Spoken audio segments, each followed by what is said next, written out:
Welcome to Rosemarie's Kitchen. I'm 30th Circuit Court Judge Rosemarie Aquilina, and it's November. It's a wonderful time of the year, and to change up your Thanksgiving meal, you might want to think about what I do. Today we're making pumpkin pie bars, and it takes a cup sugar, 1.5 cups butter, 4 cups flour, a half teaspoon salt, and you blend all of that together. So you will put all but about 2 cups into a 9 by 13 inch pan. You need 2 of them. Press it into the bottom of the pan. Once you've divided everything but the 2 cups, you press it all into the pan. I use the flat end of a cup. And then you bake that crust at 350 for about 5 minutes. While that is baking, make the filling.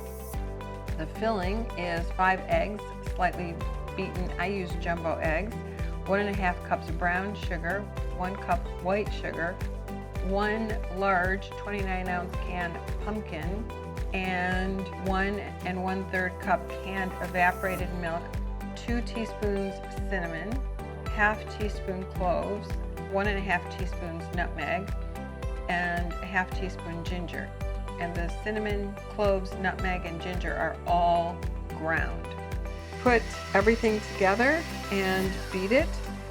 When it's well combined, and make sure you're scraping the sides in between, pour the pie filling that you've made over the crust that you've pulled out of the oven after 5 minutes, dividing it into both pans. Then you take a cup of the crust left and you use it as a topping. So spread it evenly over the top, and then you bake for about 15 minutes or longer. It depends on your oven, and you will test it with a knife. When the knife comes out clean, like you're making pumpkin pie, then it's done. You'll cool it, cut it into squares, and place it on a platter.